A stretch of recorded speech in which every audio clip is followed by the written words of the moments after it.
Hello and welcome to episode 36 of View from the Sideline podcast. Coming up this week, we take a look back at the Premier League action from the last weekend of the season, where Manchester City claim the title with a demolition of Brighton, Chelsea and Tottenham secure their places in the top four, and Manchester United lose again against already relegated Cardiff. The playoffs are underway in the EFL leagues, and we'll give you an update on the current state of play after the first legs. Pete has another teaser and we'll give you more details on our new gaming venture. Part 2 sees the end of this season's predictions challenge and we'll be taking a look back at some of the highlights. So let's get started with the penultimate episode of the series.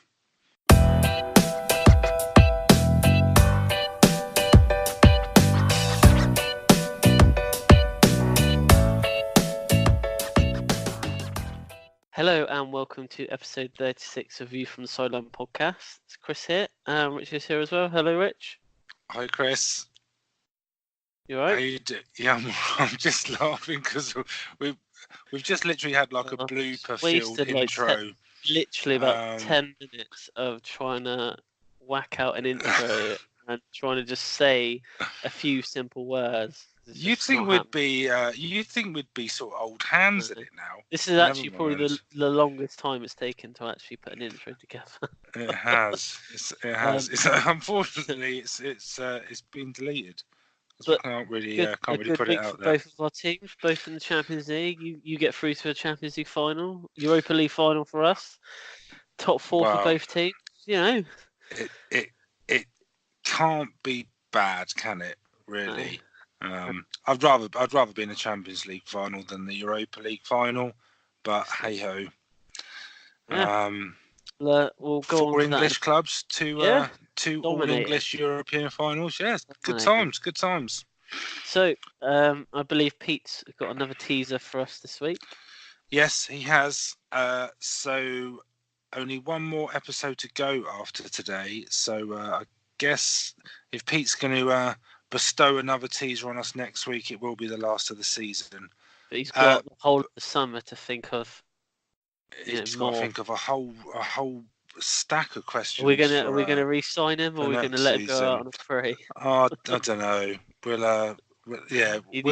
We'll have to discuss his contract. So this week's teaser. So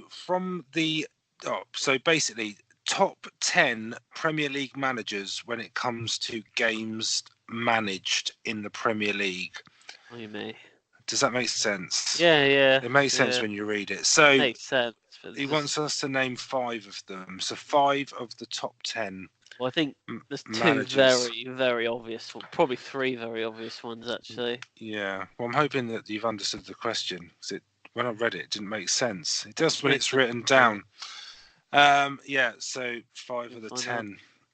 Okay. So we'll come back to that later on. And so we'll move on to the Premier League review, and the last Premier League review of the season for us. It is. Yeah.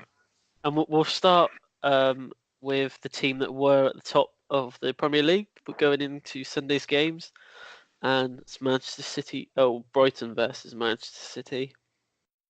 So Manchester City were 13 wins in a row. So I don't think many would have probably thought that they were going to step up against Brighton. There was obviously a slight 60 seconds scare for them, but Brighton did score, but Aguero scoring pretty much straight after the restart. But convincing 4-1 win in the end, and and the best team.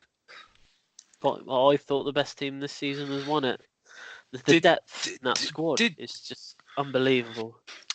Yeah, it is. I mean, was there ever a time over the last, I don't know, say in the build up to this game, that you thought that City might blow it? No. Not one. No, say what you think, Chris. Say what you feel. So even the Leicester game, they grinded out a 1-0 win. Company scoring that goal, but that's what makes part of being a champion is. That you are going to have games where you're away from home, where you do just have to grind, a win out. And to be fair, like Man City, they haven't been great in the last sort of 5-6 games either, but they've still come out and won all of them. So Yeah. There was. I mean, there must have been a time because I think we can sort of wrap the Liverpool game up into this one as well. Yeah. I mean, there must have been a time that you thought that Liverpool may just do it. I think Liverpool were. Correct me if I'm wrong. Liverpool were 1-0 up. City were drawing, so Liverpool would have been top at that point, and then Liverpool were obviously, I believe they were still winning. Well, they were winning when Brighton scored. So yeah. Even at that point, they're 2 points ahead, I think. But yes, I mean, yeah. I guess even the most hardened Liverpool fan, you're sort of. I'm not sure you're totally expecting Brighton to hold on to that. No. And if anything, I think maybe if Brighton managed to get it to 0-0 at half time, I think Liverpool fans would probably would have felt more confident. Maybe Brighton just holding them off for a bit longer. But I mean, I do think there's something certainly to be said about having been there and done it, got the T-shirt, because I think if the last 14 games, because like you said, going into the game they were 13 in a row. So to win your last 14 matches in a Premier League season, it's hard, as well as Liverpool have done, because I don't think we can take anything away from Liverpool. Oh no. Could they have given anything more? You just can't see. Well, yeah, but so I'll come on to that in a bit, because I do have a few points about that. But if it is the stuff of champions, it can't be anything else that you're winning your last 14 games. And as much as Liverpool could do, and although it's only a point, that they've obviously fallen short. But City have been there and done it before, so there is that element that they've got the experience and that sort of thing. But I think for Liverpool, when everybody will look back to where they dropped points, so when they went away to Everton and drew, and they drew away at United and they drew at home to Leicester. But I don't think you can necessarily specifically point at those games, because you've got to look at City as well. When City had the run, didn't they? And they lost to Palace at home, they lost to Leicester away, City, and then they lost to Newcastle. City have also dropped points the same as Liverpool have. And I think if you look back to, was it the turn of the year? I think Liverpool were 7 or 8 points clear, and City have obviously clawed that back and won the league by 1 point. I think as a neutral, you couldn't have wished for a better, for it to go to the last game of the season.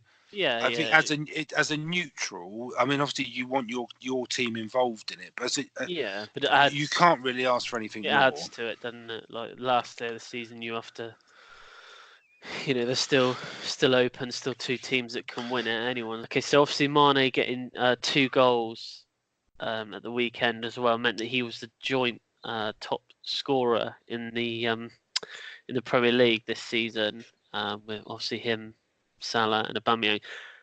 I personally think that Mane has probably been better than Salah. I know they've scored the same amount of goals, but I'd say consistency-wise, I'd say Mane, for me, has probably edged it over Salah this season. It's a strange one, really, because I think Salah had the better first half of the season, and then Mane has definitely had the better second half. But do you know what? I'd probably agree with you. I would say that Mane has been the best of their front three. And I think that if I'm not sure he was injured, but if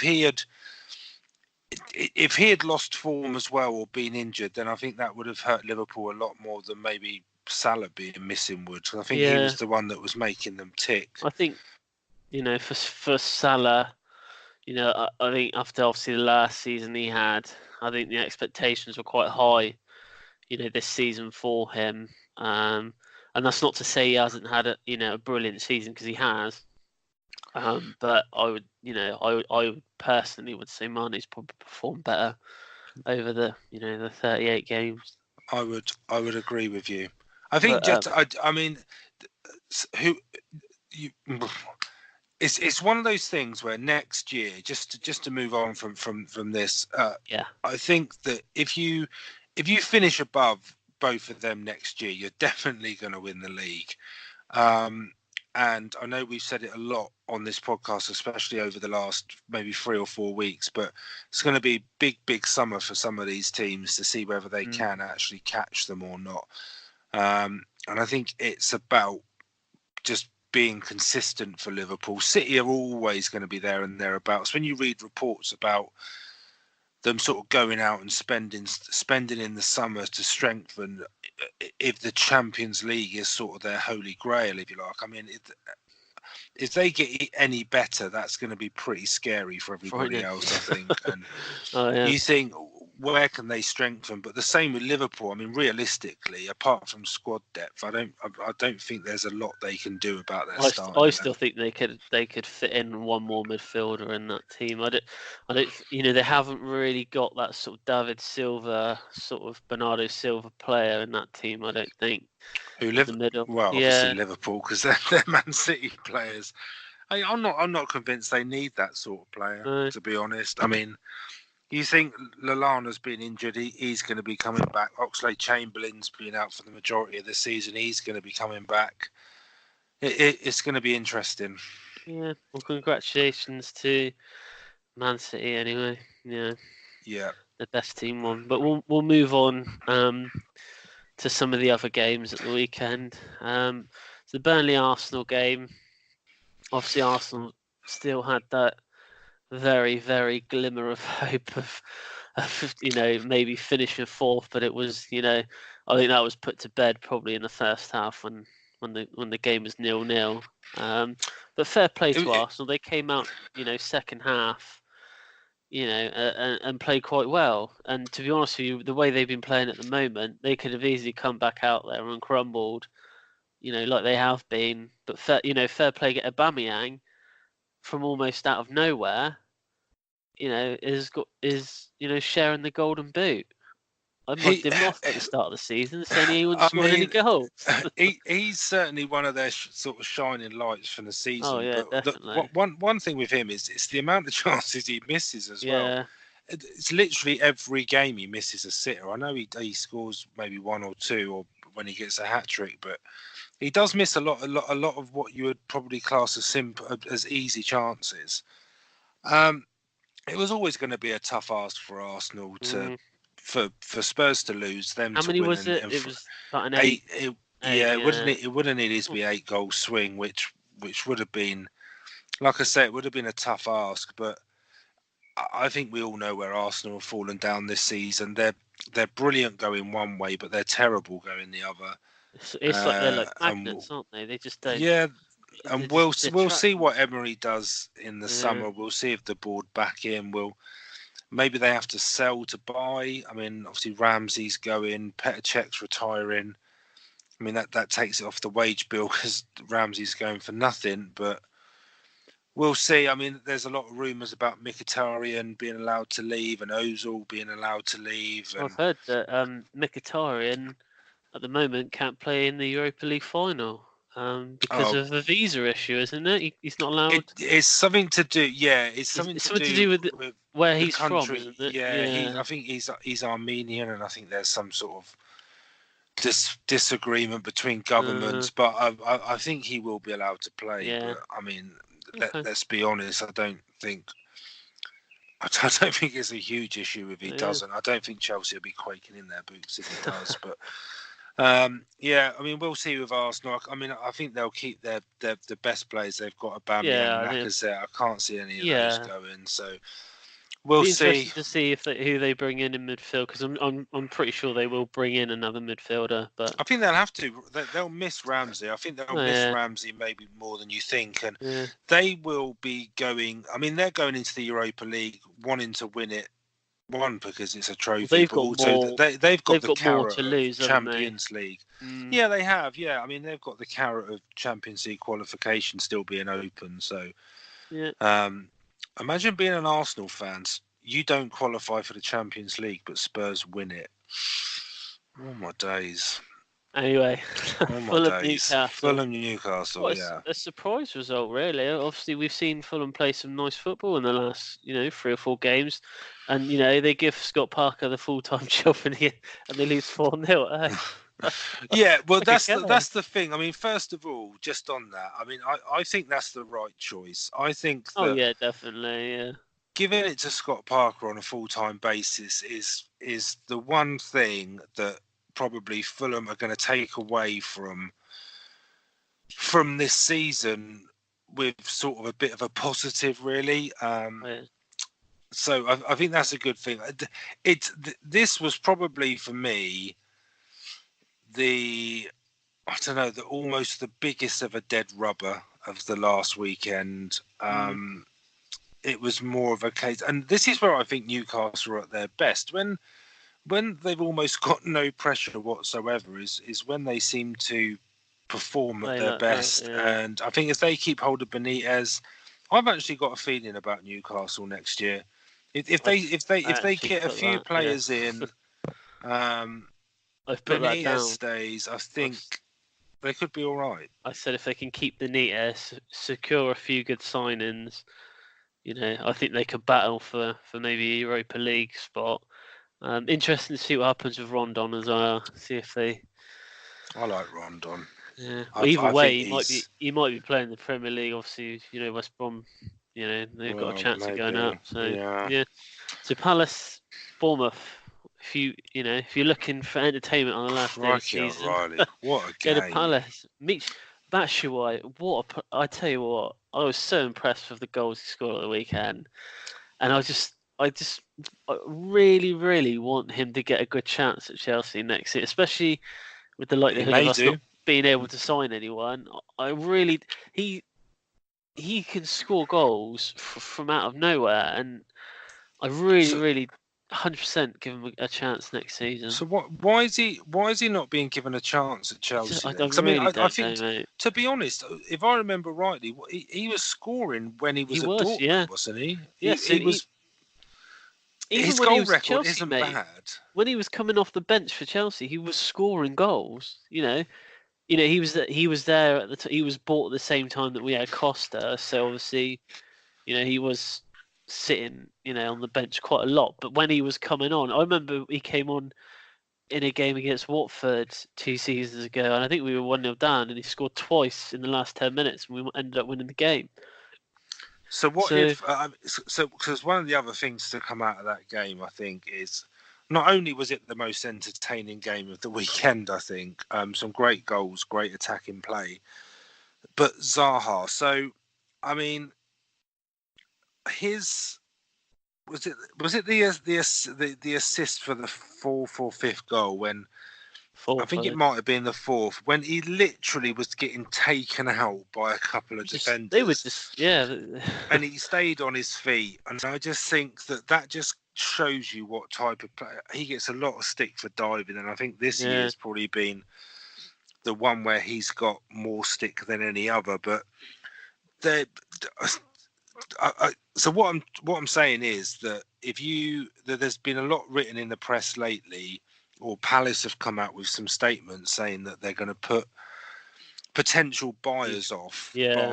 by putting like an 80 million price tag on his head. But so it's a two-pronged question really. So first of all, I don't think that puts people off buying him No, I don't at think all. it I would. think you'd have to do a Daniel Levy, stick 150 million price tag on his head to put Thing is, people off like, buying him for people are that going to money. know that although they're saying 75, 80, if you put 50 in for him, I'm 90% sure they would sell him. I think Yeah, they're just trying to do it just to yeah. put people. I There's no way they're not going to turn down that sort of money. But what if? I mean, I'd love to see him at Spurs. I think he has been displaying the Yeah, form that you think he is going to be. Whoever buys him, but what if they sell him and they bought Batshuayi? Do you think they'd do that, or do you not? potentially. Do you not Yeah. think Chelsea would let him go? I don't. The thing is, mate, I don't know how many players they will let go because they're already obviously the Hazard decision is going to be made after the Europa League. I'm 90% sure he's going. Well, You know, that's the rumor, isn't it? The rumor is that it's being announced after 80. Well, the they reckon final. about 86 million. They reckon. So So win, lose or draw. Apparently, it's done. been it's Obviously, you being got announced. Cahill and Drinkwater going as well. Well, they've okay. just. Let's talk about stuff that's actually going to make a difference to your team. But yeah, going back to Bournemouth quickly. Just quickly on Zaha, I would have him at Chelsea. By the way, just say that. Bournemouth, for how they started the season compared to how they finished the season, it really seems like they peaked a bit too early this season. Because ever since really, they've been safe, they have been poor. Yes, yeah, they Apart from when they have. beat Chelsea 4-0.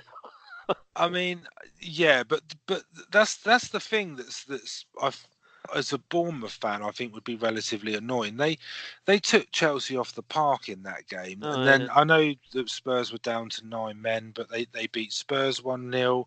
They've taken some big scalps, but they seem to be in fits and starts when they're actually performing, which would frustrate me.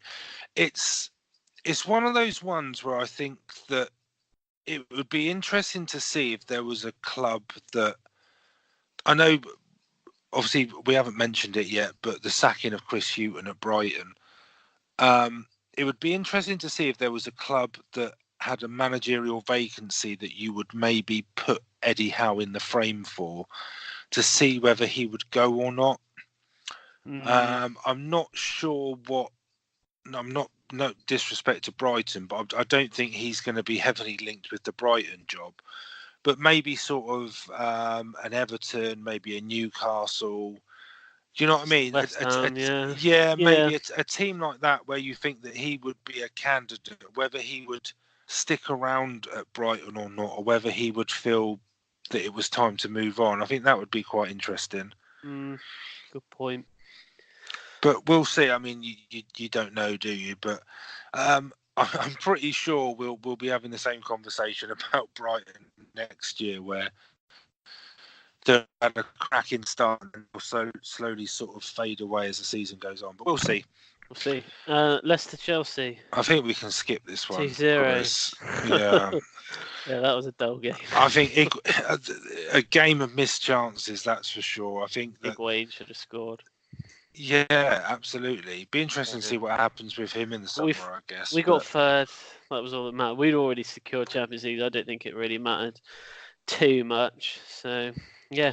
Anyway, no. Speaking of sinking ships, I think we're all kind of enjoying this one at the moment, the Man United saga. Yeah, but I did hear over the weekend that it was like if it was a game in the middle of the season, it would have had a lot more of an impact than it has done. Rubbish. I agree. Do you not think this is like headline news, terrible, regardless of whether it's the end of the season, the middle of the season, the beginning of the season? I think they lost 9 in a row or something, or 9 of their last 11. Literally, I think, in fact, I think the game at the weekend was probably the worst I've seen them all season. But they didn't have a weak side out, I didn't think. I thought, give or take a couple of players, I thought they had a strong side out. More than enough to beat Cardiff. Fair play to Cardiff. They took full advantage of, poor Man United side. And, it was a nice farewell for their fans as well of CX in the Premier League. A win at Old Trafford isn't too bad, is it? So... well, it's not. It's not what it used to be. That's for sure. What did you? Yeah, we drew with them like 2 games ago. I feel like that's a bad result now. Well, you used to go to United, and it was like you'd write the game off. Yeah. You just think that they were going to win. Did you see the Paul Pogba thing at the end of the game where he went up to the fans and? Yeah, I did. I don't know. No, but I mean, so. A couple of things on this game. I mean, on the Pogba bit. I've always been a fan of Pogba, and I've defended him on this podcast throughout the season. Rightly or wrongly, I don't know whether that's because he's still living off the back of the World Cup, where he was unbelievable. I thought for France in the summer. He's a world class player, but he is. I mean, I think the thing with United at the moment is that. Back in the day, like when Ferguson was around, there was they had so many good players that if one wasn't they all did perform for Sir Alex, but if one wasn't performing, there'd always be another They'd have one someone there, yeah. that would step up. So whether it was, I don't know, if you go back to like Dwight York, if he wasn't performing, Andy Cole or Teddy Sheringham were. If Beckham wasn't performing, Giggs was. Do you know what I mean? That Yeah. it was that sort of team where the players were that good that you wouldn't necessarily miss it if one went missing. They don't have that at all anymore. You've only got No. maybe Pogba, Rashford. That's I Martial. don't think they Sometimes that. have good enough play. I really don't. Well, no, I mean, like I said, there's Pogba, Rashford, Martial. There's probably three players who you would say can win a match for United, but they've all been just too inconsistent. And we've said this before, the days where United are going to be a major force in sort of the English league, I think they're almost gone, because they need such a rebuilding exercise that I think out of all of the teams in the Premier League, I think he has probably got the biggest task this summer to literally clear out and bring in, because there's so many players that he could get rid of. I know he's not going to be able to get rid of all of them, but I agree. And on the Pogba thing, to me, it's very close to whether he is doing it to show he cares, or do you know what I mean? I can't help but think there's an element of it that he probably has had enough. Do you think if the right offer came in, they would sell him? Yeah, I do. I think they would. I do, but it has to be the right offer. I think they missed it. I think when he was bought in, he should have been the player that they put the team around. Mourinho should have built his team around Pogba, but it just seems to me that but that was never going to happen. He brought Fred in, didn't really work, and they're playing McTominay. He's nowhere near where he needs to be right now to be in that Man United. And Pereira, he's a good player, but again, not what you would class as a Man United player at this present time. No, their subs, their sort of backup, their squad depth is nowhere near where it has been, or nowhere near where it should be for a club of that size. Just seems like they switched off in the last sort of 2 months. I feel a bit sorry for Solskjaer, really, because I mean, I think unless they have an absolutely fine start to the season, I mean, he's going to be one of the favourites to lose his job. And 2 or 3 months ago, people were moaning and sort of criticising that he hadn't been given the job on a permanent basis. But I guess it just shows how fickle. But yeah, you won't hear any fans of the other sort of so-called big six moaning about it. I'm sad. Long may it continue. Yeah. Saints Huddersfield, not really too much other than the Southampton goal, just having a bit of a moment to himself. He had his flip flops on, didn't he? I think that was they could have got 11 fans from each side to play that one. I think that was probably, if Fulham and Newcastle wasn't, this was probably the most insignificant game of the weekend, I think. Spurs, Everton,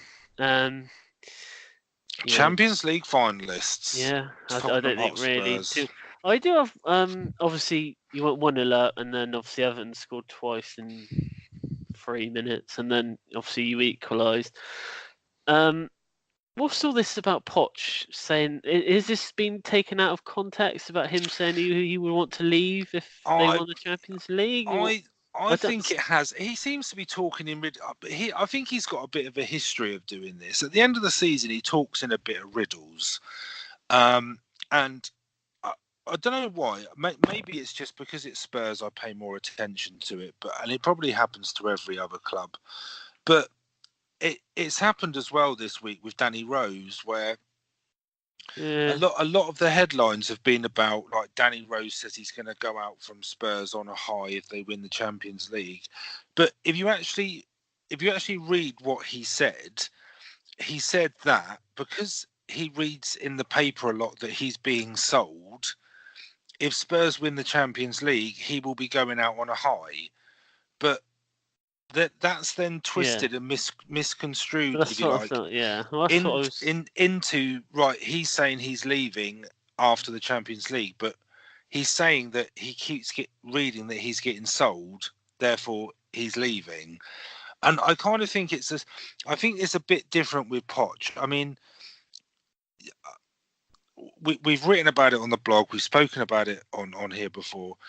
I'm not one of the fans that says you have to win a trophy to be successful. I think if you take a step back and look at what this guy has achieved since he's been at Spurs, where we've consistently finished in the top three over the last, I know we're fourth this season, but let's say in the top four in the last 3 or 4 years.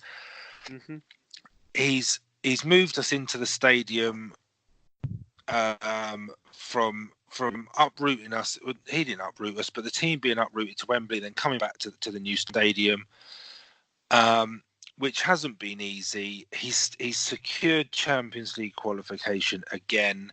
He hasn't spent a penny in the transfer market, and we're in the Champions League final. I just think that it's a huge summer for Spurs, win or lose the final.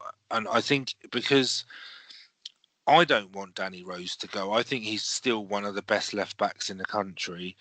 Like Alderweireld, I think he's been unbelievable this season. And I know the 25 million release clause in his contract, I don't want him to go. I think that Spurs have got a really, really good basis of a team that, realistically or not, I mean, I'd like to say that they can mount a serious challenge for the title if they spend well in the summer. Whether they will or not, because Liverpool and City are that far ahead, remains to be seen. But if they can add to their squad where they're getting, and I love Llorente, and he's done an amazing job in the Champions League for us. If they can get a decent backup for Kane, they can sort of maybe strengthen in the midfield a bit. I'd possibly, I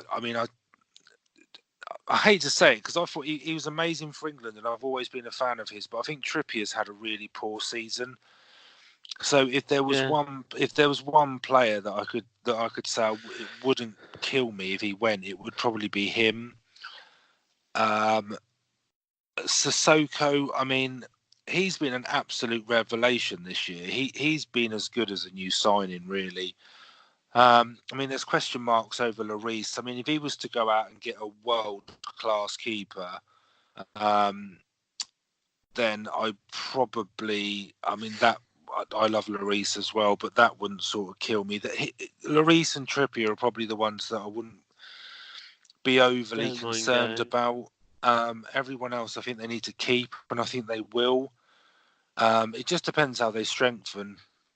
Really, having a full season in the stadium, just think winning the Champions League, what that would do for the club and the lift it would give them. It would be immense, and it would attract players. I mean, the prize money they've already won, I don't know, win it, might pay for a large chunk of the stadium. So we'll see. But I mean, as far as the game was, I think it was Spurs were as good as in the Champions League anyway. I mean, I would have ideally rather finished third than fourth, but I'd rather finish fourth than fifth. So Everton will be interesting next year. Be good to see how they. I'm gonna like not sponsor them. What's the word? I'm gonna like I don't know, they're going to be my team for next year because I feel like I gave them a bit of a tough time this season. Did. But yeah, they played well. Okay, last game of the season, Watford, West Ham. I would say that Watford's minds were probably elsewhere. Obviously with the FA Cup, and then the red card I know it's been rescinded, but it was a bit harsh, wasn't it? I thought it was, I think can it see was. why. I felt sorry for the guy. Yeah. Because obviously, I mean, I guess he thought he was going to miss the final, but yeah, I don't know. It's West Ham can beat anybody on their day. Watford can lose to anybody on their day. I think it's I don't know. I don't read too much into it. I can't see them beating City in the I cup want them final. to. I'd So like them to win it, but I don't. Like you said, I yeah, don't think Man well, City are gonna give no, I them an don't think easy game. No, I don't think they will, but I don't think. I mean, it's a one-off game, isn't it? But yeah. there's such a gulf between those two clubs that I don't know. We'll see. But it's sort of. I think Watford are in that group with Everton, sort of Wolves. Where they are in the Leicester, league this West Ham, season. Yeah, that's it. And yeah. they're all sort of there or The thereabouts. mid-table bunch. Yeah, and we'll see what happens to them in the summer. They've got some good players though, Watford. Ones that they'll do well to keep hold of. So it'd be interesting. Right, well, that's the Premier League done and dusted.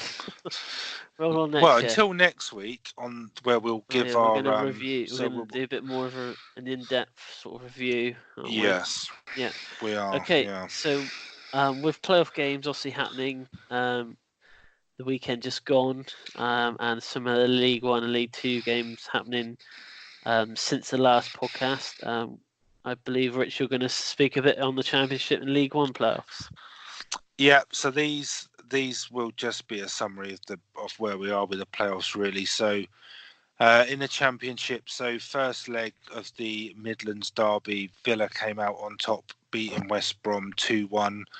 The second leg is being played as we speak. So just a couple of minutes into the second half, West Brom are 1-0 up. So the away goal rule doesn't count in the playoffs. So as we stand at the moment, that one, I mean, there's still plenty of time to go, but that one will be going to extra time if it stays as it is. In the second semi-final, Derby 0, Leeds 1. I wasn't that surprised about that. A lot of people had Derby to win that, but I fancied Leeds personally. So they Big take a ass 1. now for Derby, isn't it? It is, yeah. And I see Frank Lampard's being linked with the Brighton job already. Not surprised. He's done, no, he's done I'm a the right other Derby. way.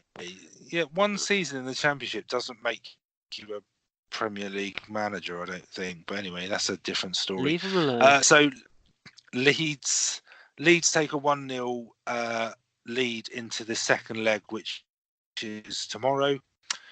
Then in League One, so Sunderland beat Portsmouth 1-0, despite going down to 10 men.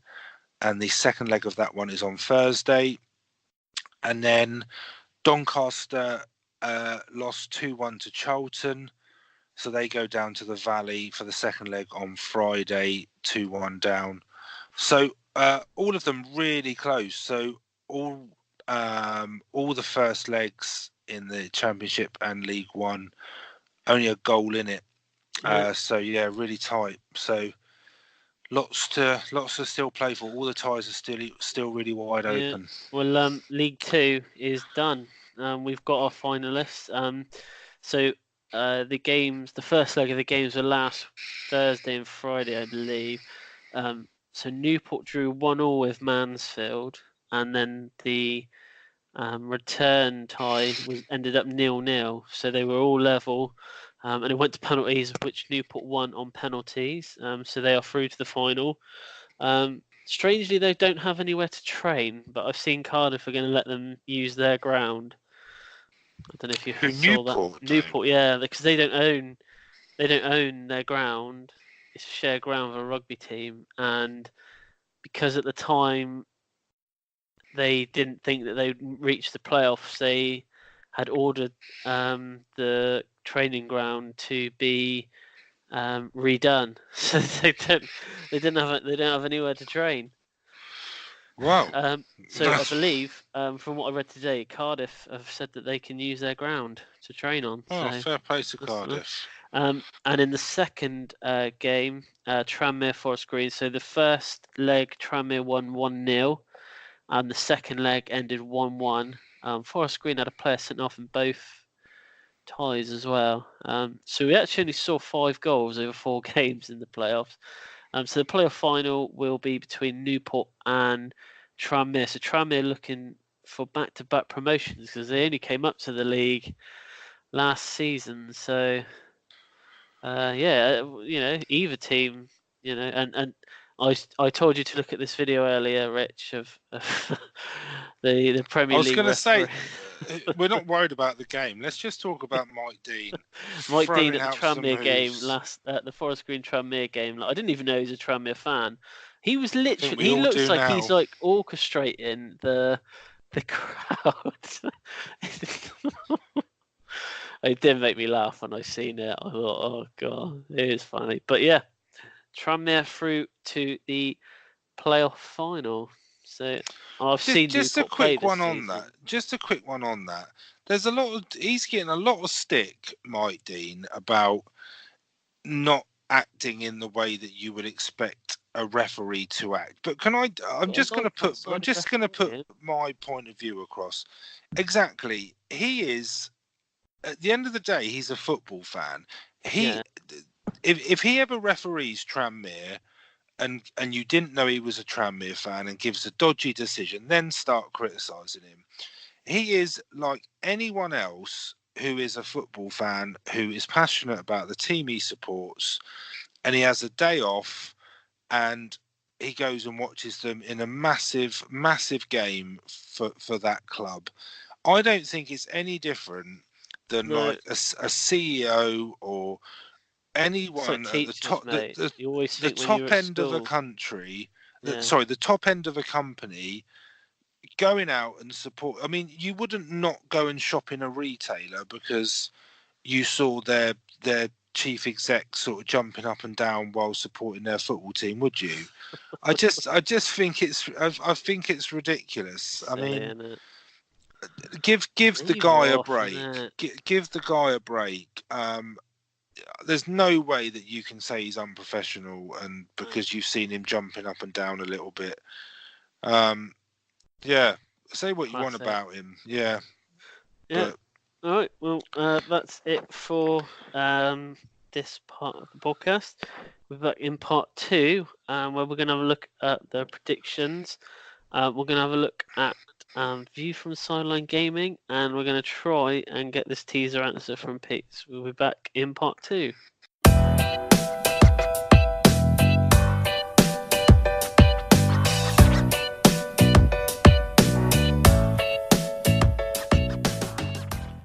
hello and welcome back to part 2 of View from the Sideline podcast. This is the time where we would normally do an update on the predictions challenge. As I'm sure you're aware, the challenge is now over. We have a winner. So we are going to go through some of the highlights as part of our special topic this week. So in replace of that, Chris, do you want to talk a little bit about our new venture that kicks off this weekend? Yeah, And so we've got a new member in the View from the Sideline family who's not here not here or today, not or is he? not available to talk to tonight. Or No. maybe he is. He's far too busy. But yeah, so Chris, you can lead the way on. I don't know how long ago it was now. Probably about a month ago. I probably mentioned it to Rich. Obviously, we are, the podcast season 1, if you want to call it season 1, finishes next week. And to kind of do something a bit different. I thought, well, gaming is quite a big, thing on YouTube. I quite enjoy gaming, so why not, make some videos on gaming? So, yeah. So our first video will be going live on Saturday, and as revealed on Twitter earlier, it's going to be a team of the season pack opening. I've had to explain to Rich what that I'm is. not really a gamer, if I'm honest. Yeah. So And I'm just standing by the sidelines. it's just to do something a bit different. Obviously we've got the podcast, and now we're gonna have the gaming channel. But yeah, it'll probably be 2-3 videos a week. But yeah, and we've got as Rich mentioned, so we've got someone else. So Lewis is kindly offered to We've do adopted some him. We've yeah, adopted him yeah, he's going into to do some the. videos with me. So yeah, so they'll be coming soon. So it's quite exciting. I don't, I can't say for sure how well, it's going to go down, but we'll see how it goes. But yeah, like I said, the first video will be out this weekend, and I will link everything on Twitter because we've got a new Twitter page for it as well. So it's View from the Sideline _ Gaming. So go and follow that for all the updates. We've got a bit of a countdown going on there at the moment. So yeah, exciting times, and we're going to get Rich to do a few videos as well. A pinball, or That'll be on my checkers, my Spectrum or 48K. I think so. chess. Yeah, it's to keep, obviously, because like Chris said, the football season finishes. It's finished now, so we've got one more episode next week. But we wanted to do something that carried us on through the summer. Just to keep us relevant, really. I mean, so please, if anyone's interested in the podcast or in the gaming side, please subscribe. And so far, it's from YouTube. I you mean, know, we've got quite a bit of interest in the gaming, which is good. And obviously, the podcast is relatively established now, but we'd love more subscribers. We'd love more people to get involved. We're really going to sort of try and evolve the podcast going into next season, like and Pokemon. hopefully, Rich has got his evolve stone in his hand. yeah, He's going to evolve. absolutely. I don't know what Gonna Pokemon evolve it. is. Is this a Oh, gaming reference? God. Pokemon. Right. I'm just gonna sit back and make the decisions But on I the am going to gaming get thing. Rich. I think. Rich is going to get involved in a few videos in some way or another. I'm trying to think of a few ideas that we can do. But yeah, so that is View from Side Gaming. First video out on Saturday, and I think the second video will probably be either Tuesday or Wednesday. So people yeah. have to subscribe to make sure they don't Yeah. miss it. So yeah, so that's our new venture. So exciting times. So we are just going to quickly touch on. We're going to go through the predictions challenge. So this is something that we launched at the very beginning of the podcast. So weirdly, actually, Lewis did the very first predictions. He did. He did. Yeah, he did. Seems that long ago. And just on that, Lewis is going to be the only non-Champions League representative on View from the Sideline Gaming. We just make that clear at this point. He is Europa League and nothing else. So predictions. So like I said, it's something we started off at the very, very beginning of the podcast, and something that has given us quite a lot of amusement and an awful lot of interest, I think. So we've had 42 rounds, so 42 rounds of predictions, because we did include the FA Cup as well. So it ended with Saturday, so that was the last round of matches. Jamie won. I don't think any of us were that surprised. It's a long time, isn't it? He's been... So week 8. So there was 34 rounds he survived. Batting people away with his predictions. That is one, it's pretty impressive, and two, if you know Jamie, his football knowledge isn't extremely sort of varied. That I think he just sort of put some numbers in his phone and sent it to me, and that was his predictions. But it worked.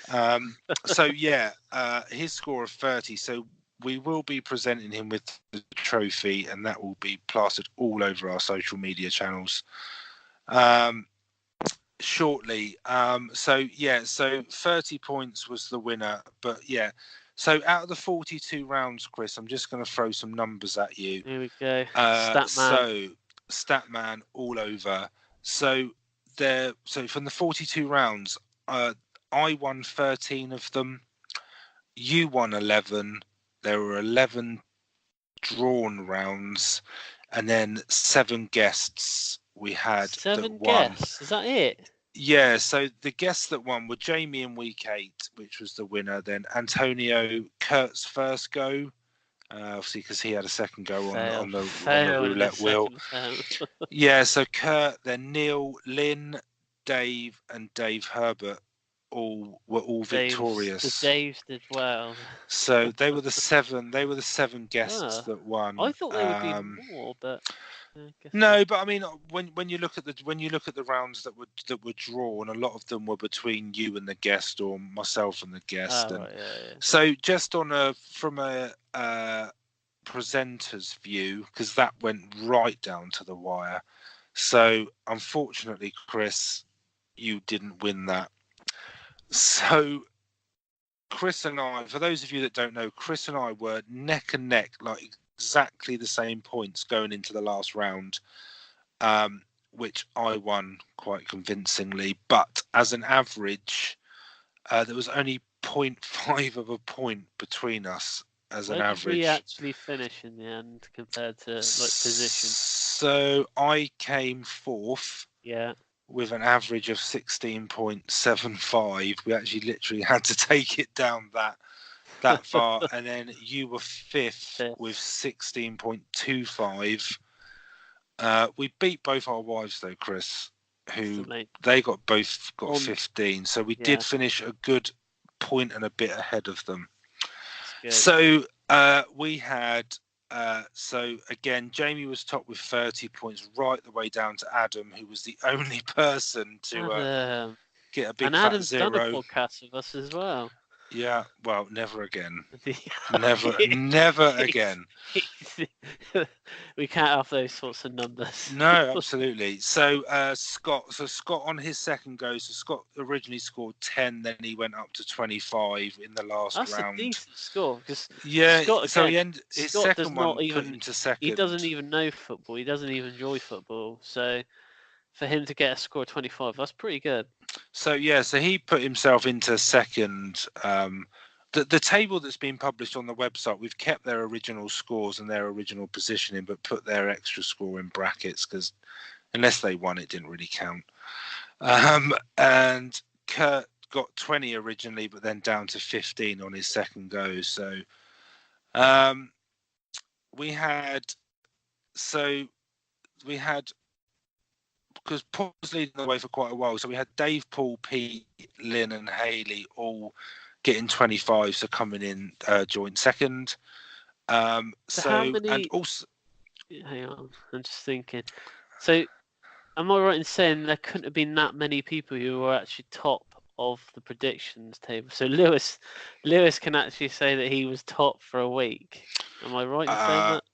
He was top for a bit longer than that, I think. Right. Because we didn't have a greatly high score really until I'm just going to check just very quickly. So Lewis was joint top till Paul came along in week 4, and then Paul was top for 3 or 4 weeks till Jamie came along in week 8. So we had 2 or 3 people that were leading. So just to give you some other numbers, the lowest week was week 18 when it was my nephew Brett, who was the guest. So you got 5, Chris. I got 0, and Brett got 5. So between us, we got 10. But then compare that to the highest week, so week 29 when it was. It was Haley. Haley, that's my sister. Is your sister? Yeah. So you got 30, I got 30, and she got 25. So 85 was the highest week. And then between you and I, Chris, so the highest scores posted throughout the entire season were both from us. So 35. You saved yours to the very end. Yeah, I did. You got yours. Well, you weren't that far off. So you got yours in week 37, and I got mine in week 40. And it was my 35 versus your 15 in the final week that and it must be that clinched it for me. James B. He probably had the best score, I think, after the first half that I checked. He was on or around 40, I think. Yeah. He was pretty close. Bearing in mind, I was a minute from getting 45 points as well, thanks to Leicester. So that's annoying. Well, you can't win them all, Chris.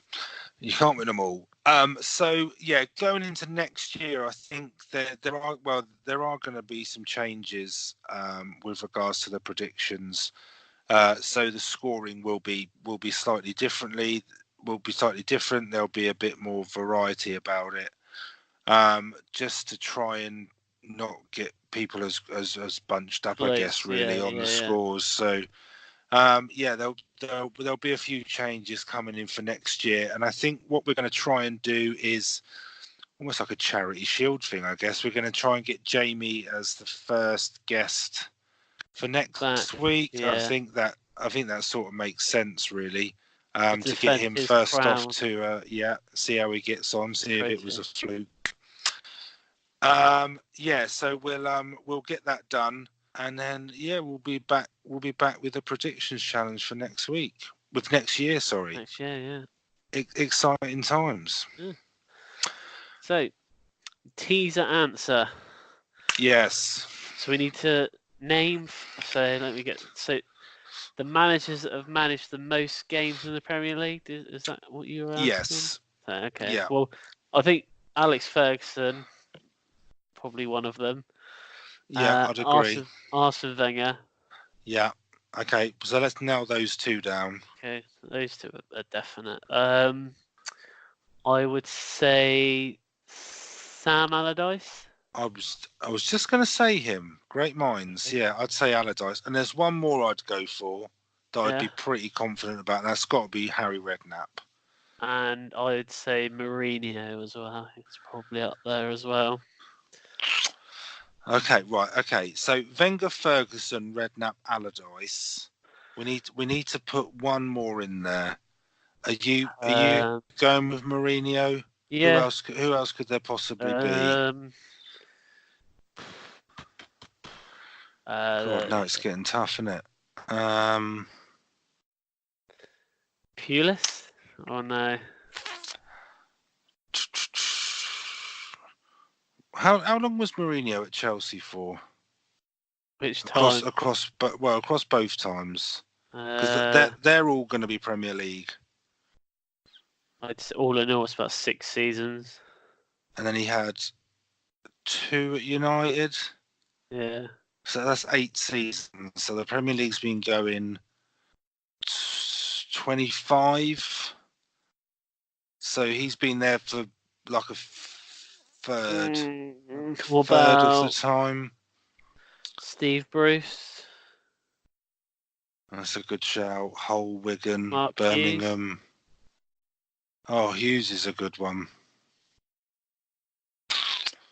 Right, who are we gonna go for? We're gonna say Ferguson, Wenger, Allardyce, Redknapp.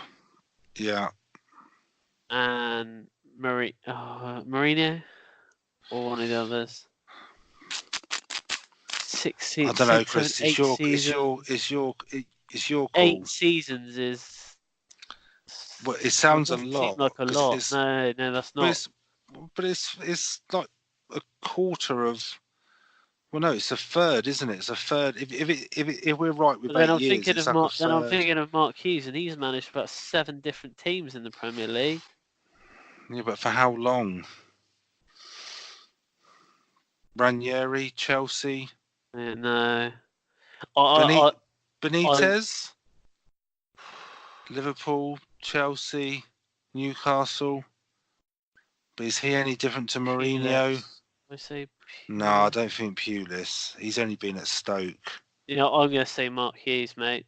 Mark Hughes? Yeah. Go on then. Ferguson, Wenger, Redknapp, Allardyce. Hughes. Five-a-side team that be? I'm going to have to get Google out here. Most Premier League. Right. Which Premier League managers have coached the most games? Right. Okay, so Ferguson is a tick. Yeah. Wenger is a tick. Redknapp Yeah. is a tick. So they're 1, 2, 3. Allardyce was 5th. Okay. Hughes was 6th. So we got it. Yes. The only one in the middle that we didn't get was David Moyes. So it's Ferguson, Wenger, Redknapp, Moyes, Allardyce, Hughes, Steve Bruce was on there, Martin O'Neill, Alan Martin O'Neill. Kirbishley, and Graham Souness. Graham Souness? Yeah, apparently. Graham Souness was Blackburn, Newcastle, Liverpool, and Southampton manager. Interesting. What about Kirbishley's an interesting one because he was only ever at Charlton, wasn't he? So West Ham as well. Oh, West Ham. West Ham. Right, So okay. 320 But what about matches. Martin O'Neill? Just Martin Leicester? O'Neill was Villa, Leicester, and Sunderland. Oh, I forgot about Sunderland. Okay, well. And Hughes got the longest list. It's got to be, hold on. QPR, yeah. Fulham, yeah. Man City, yeah. Southampton, yeah. Blackburn. Yeah. Is there more than that? Yeah, there's one more. Champions just got relegated to Championship last season. Last season, you wouldn't win. You wouldn't win there on a wet and windy day. Yeah, it's Stoke. Yeah. He's got around, hasn't he? Right. Okay. So, that's it for this week. I think success on the teaser, success all year round. So I guess the next thing to watch. So next week we're gonna kind of do a bit of we're going to do our review of the season. So we'll do a few bits from the actual podcast, and then we'll do our sort of highlights from the season just gone. Just very quickly, Chris, we did say we'd do this on our pre-season predictions. So I'm just going to run through them very quickly. Yeah. So top 4, you were spot on. So you had City in first, you had Liverpool second, you had Chelsea in third, and Spurs in fourth. And you got 2 of the bottom 3 right, but not in the right order. So you went Cardiff bottom, then Huddersfield, then Saints. I was the other way. I mean, I got the 3 relegations, but not in the right order. I did Cardiff, Huddersfield, Fulham. But I fell down on. I had United to finish 3rd. I did have Spurs to finish 4th. So I think that's probably a tie.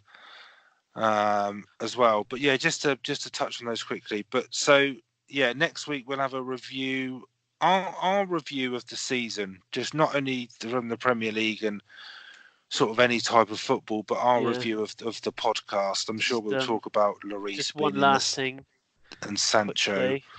Yeah, Antoine Griezmann is leaving Atletico Madrid at the end of the season. It's been confirmed. Barcelona. I would have thought so. Just come up. But yeah, that's it for this week. We will see you next week. Yep. Speak to you later.